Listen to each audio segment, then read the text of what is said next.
We are so lucky to be joined by the head man of LSU baseball, Coach Jay Johnson, a man who is grinding 24/7, incredibly busy, and yet still makes time for us every single week. And it's game day today as LSU going to play host to the Doors, two of the most storied SEC programs of the last couple of decades. And well, Coach, how we feeling today? A rough midweek. I want to, I heard about like kind of the conditioning scrimmage. I got a lot of questions, but what seems to be the general vibe around the team today going into this Vandy series? Yeah, good opportunity. I think when you look at it, a lot of players, if you go back to their initial decision to want to come to LSU, it was to be able to play in these types of games. I mean, you're playing baseball on ESPN against Vanderbilt, the only multiple-time national champion, in the last 10, 12 years, and should be good. It's one of the reasons I came to coach here, to see if we could get back up kind of where they're at, and looking forward to a great series. Coach, you had a quote that stood out in my mind because it kind of speaks to just how great it has been to be an LSU baseball fan for however long people have been, saying, quote, sometimes you wonder if LSU's ever had a dark moment in baseball. I have. And so I feel like I'm actually very well prepared to help our team fight through this difficult time. And then obviously something that's made headlines like taking cell phones out of the clubhouse. You talk about, look, when the going gets hard, what do? You focus harder. So you've been through this at times before when managing teams. What are the techniques because when you feel like you're not playing, it's not like when you feel like you're not playing relative to your talent level, as good as your talent level is, how do you try to correct that? What are some of the techniques to try to unlock that?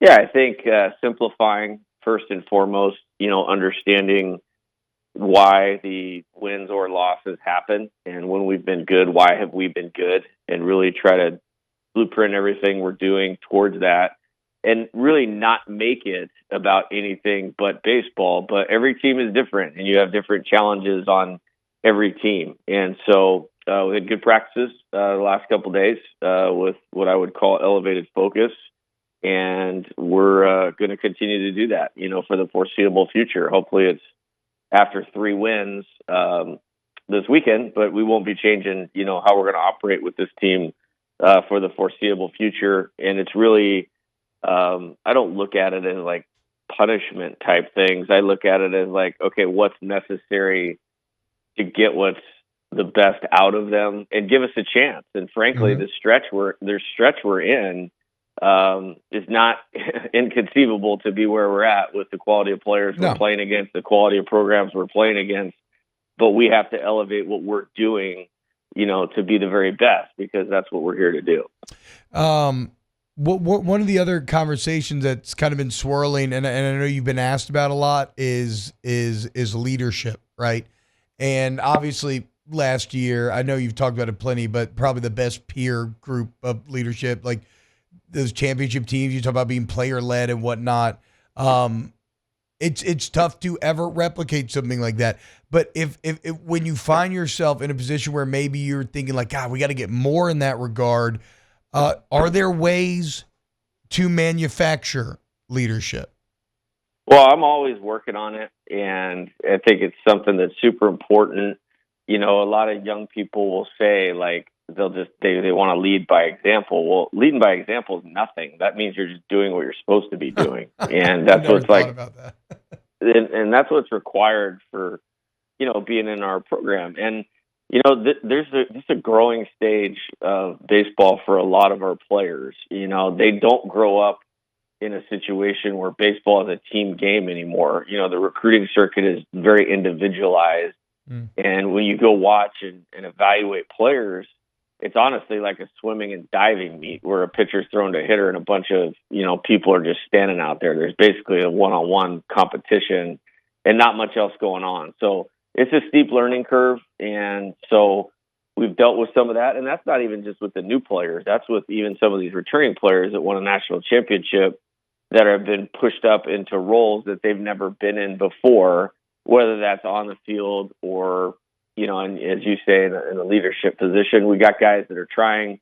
We got guys that are great kids. But, they're being tested right now. And I think the good part about this is in being tested, what we need to be and do is getting pulled out and is going to get pulled out. Would I rather do that at 25-5 than 20-10? Absolutely. And that's what, we'll try to stay on that side of things way more often than not. I've learned a few things that will help us, going forward, not just this year, but in the future.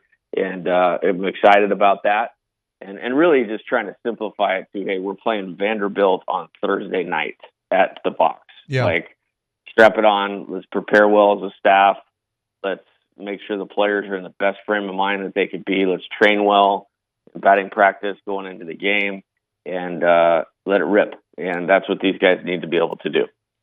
And I mean, look, when you look at last weekend against Arkansas, it's not like it was some sort of abject disaster, right? I mean, close game. That's the number one team going into their stadium, one of the toughest environments in the country, and some razor thin margins there that end up determining the kind of final result. And I know, look, I know coaches sort of maybe really push back into the idea of like moral victories. Is there anything that you take from that series to try to be like, look, guys, like maybe like, because it feels like, I don't know, Monday's game feels like maybe the first time where some of these guys are kind of having a little bit of like a crisis of confidence and like, oh man, maybe I'm not this or maybe I'm not that. Do you take anything from last week's Arkansas series?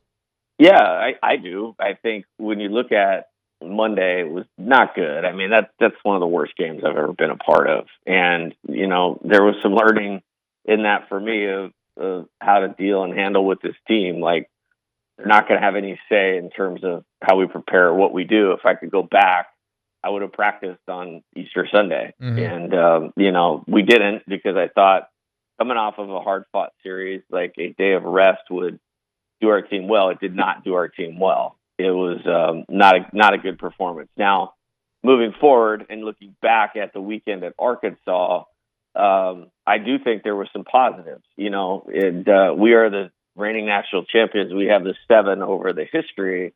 But you look out on that board out there, who's really been kind of the team in the SEC. It's the one we're playing this weekend. It's the one we played last weekend. Yeah. I mean, it's like 6 Omaha appearances in the last 10 years or whatever. We have 2. You know what I mean? So it's like, they're rolling good. They recruit as good as anybody, and they have a really good team that's playing with a lot of confidence, a lot of psychological freedom. They have a good home environment, and we led in every single game, including the one that Hagen Smith threw.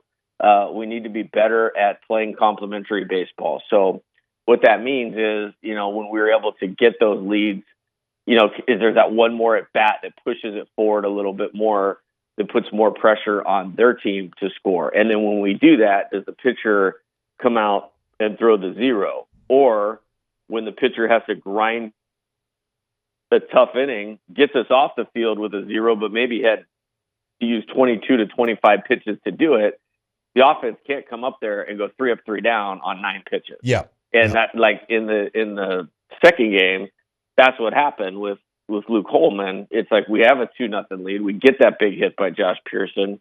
He goes out. He has to grind through the third inning, gets us out of it. But then we go 3 up, 3 down on 9 pitches, and he goes out and gives up 3 runs. Yeah. And it's not just the pitcher's fault. It's like we have to be able to sustain, get one guy on base, at least get the pitcher in the stretch. I can call one of those BS offensive timeouts that everybody hates, and just keep the tempo of the game in our dugout. Or the next game, we get the lead, Ashton Larson home run. Yeah. We extend the lead, Mac Bingham home run. We get a 0 in the third inning. We go out in the fourth. We get the first 2 guys out, and then we get the next guy to 2 strikes, and then we give up 3 runs with 2 outs, 2 strikes, nobody on base. We have to get off the field, and that's the things that this team has lacked. And we've been able to survive through it when we have more talent. We have not against, Mississippi State, Florida, and Arkansas, who are equal or better than us right now. Well, and it's a fascinating perspective because, yeah, you're right. Like, it seems like you're doing a good job of doing a lot of the grindy hard work to get to the big inflection point and then it's just a matter of winning that largest moment. And one of the stats that we mentioned this morning is just been hitting with runners in scoring position these last few games. It's been a bit of a struggle, and I know obviously when it comes to approach at the plate, I mean that you are the master, like that is your main area of expertise. What is the technique to trying to fix that? Is it a return to fundamentals? Is it narrowing the focus like everything else? Like how when guys aren't able to come up with the big moment as consistently as you're looking for, how do you approach that with them? Yeah, I did something in the national championship game last year, like literally like game 72, where, Oh, it seemed like that was kind of an issue. And what I did is I went back and I took our at bats from Omaha, where we did get guys in, and you would be amazed at how simple the approach, how easy the swings looked. And, it was just a lot of low line drives in the middle of the field. And the point being was just harnessing your focus to a very small area of the strike zone and not trying to do too much, almost like being so greedy to get a pitch that makes it easy to get the guy in.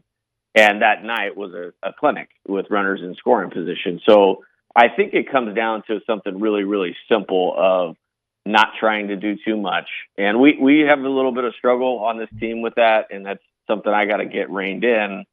I've always had guys that are better hitters that develop into power. We have a lot of guys that have power that aren't necessarily great hitters. yeah. And so this comes along with that. And so we're working through it. We've been good at times. It's not the same competition, Big 12 team and two really good mid-majors, although UL hasn't lost in a month.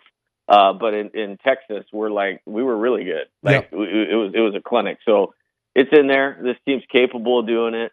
And, there's just not a lot of margin for error, in terms of lineup construction or which guy's playing, because you're going to get two or three of those a game, and you got to cash in on one or two of them. And then, hopefully with our power, somebody runs one out of the park and we could, not continue, but we pitch well enough for the starter. And then, a couple guys out of the bullpen do their jobs. And so there's a lot to this thing, and we're just going to keep grinding through it. Like I said, the difficulty is when you're playing who we're playing, and nobody else in the country, including anybody in the SEC, is having a stretch like this. There's very little margin for error, so it magnifies it when you don't hit it exactly right. Yeah, and I mean, look, we've even seen recently that it's like you're able to climb. It's possible to climb out of these holes. Think about Tennessee starting 5-10 last year in the SEC and then become one of the most threatening teams in the entire country when it came down to it at the end of the year. Going to be in the box this weekend. Starts tonight. ESPN2. Luke Holman on the mound. Last one for me here, Coach. What is having, like, when you're in this moment where you need someone who can kind of take control, settle the situation, how good does it feel to have Holman kind of getting the ball in his hand and being able to say, okay, no, put it on me. I can handle this. We're going to start that path tonight. Yeah, I think I really wanted him to be able to pitch tonight. I'll just say it that way. Yeah. You know what I mean? We had to push him back a day last week. Or not push him back a day, but we wanted to keep him on regular rest. But it delayed another game where he wasn't pitching. And so here we're facing Hagen Smith and Jack Caglione, and we're having to push our best pitcher back a day. So now it was like he did a good job of doing what he needed to do to recover this week. He'll get an extra day next week because we're back to Friday to Sunday for the nene's 5 weeks, which is great. And he's the ultimate competitor. He's not real flamboyant. He's just, it strikes, it's pressure on the hitter. Our team plays with a lot of confidence with Luke on the mound. And I feel good about that. It allows us to line our bullpen up a little bit better. And really, I'm not even looking at these things as series. It's like, hey, tonight is Thursday night's game. Yep. And there is nobody I would rather have pitching than Luke tonight. And, when we were able to confirm that yesterday, it was like, all right, there's the first, good fortune thing. He's ready to go. that we need to kind of get this thing lined up and back on track. So hopefully our fans will come out, even though it's Thursday, and get behind a good pitcher and a team that really wants to play well and has had a good week of preparing for this series. Coach Shea Johnson, cannot thank you enough, man. Making time with us every single week. So gracious with your time and your answers. Thoughtful as always. Coach, thank you, and best of luck tonight in the box. Should be crazy, should be packed, should be loud. Make it hard on Vanderbilt if you're going out to the box tonight. Thank you, Coach.